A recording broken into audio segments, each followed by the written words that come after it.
Hello everyone! They've added some new lore books to the PTR for the upcoming 10.2 patch. With that in mind, do be warned, spoilers ahead. First off, there's On the Nature of the Dream, written by an unnamed dragon. Note, contains speculation not to be shared with the keepers. I spent ages here within the Emerald Dream, exploring its reaches and basking in its tranquility.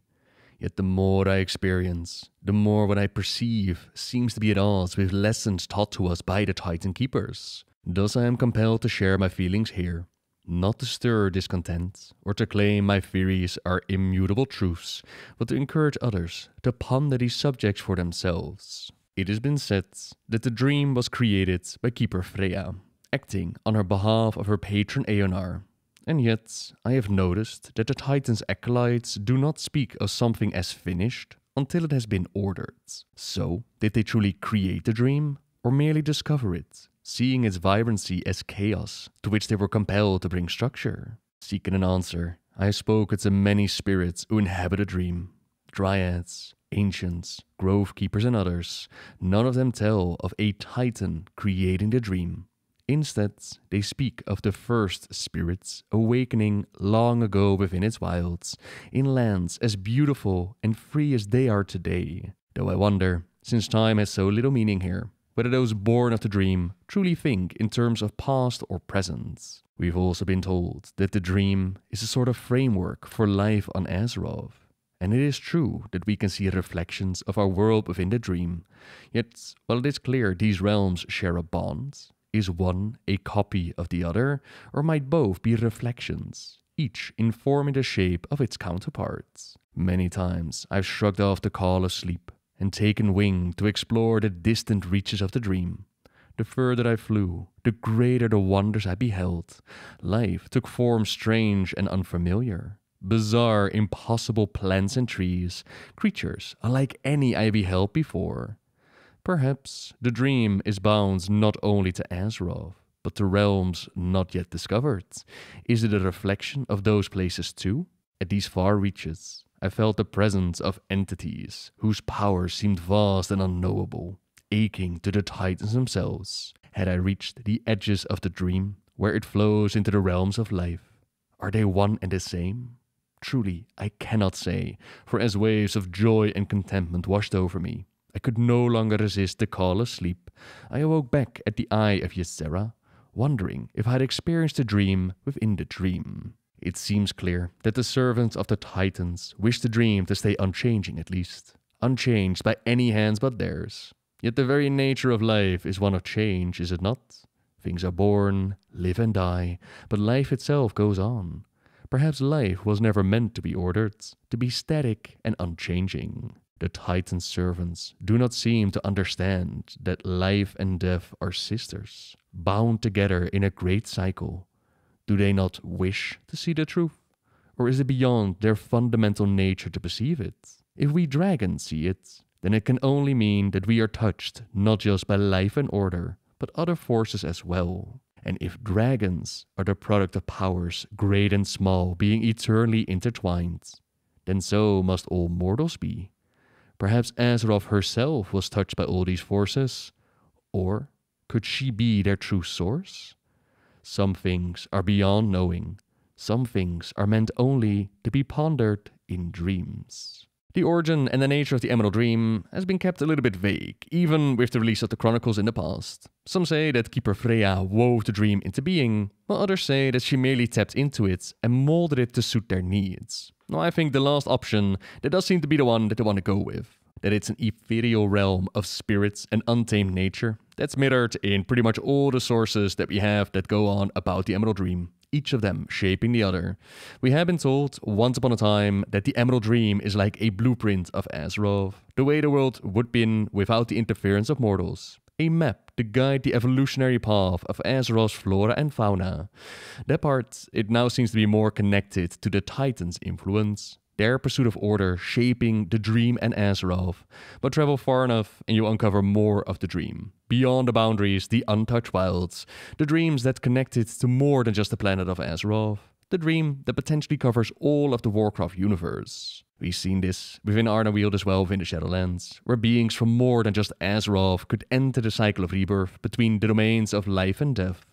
Elune has also empowered different creatures to become her Night Warrior, Elune being part of the domain of life, a sister to the Winter Queen. Here, the dragons speak about entities with powers akin to the Titans. We talked about this during the Aeonar Elune book, discussed what exactly the goddess Elune could be if we have the Pantheon of Order and the Pantheon of Death. Does that mean each cosmic force has their own pantheon to go with it?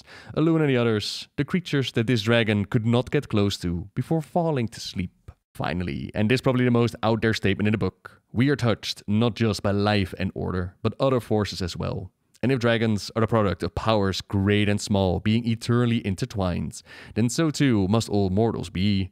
Perhaps Azeroth herself was touched by all these forces, or could she be their true source? The Warcraft universe at its source coming from Azeroth itself.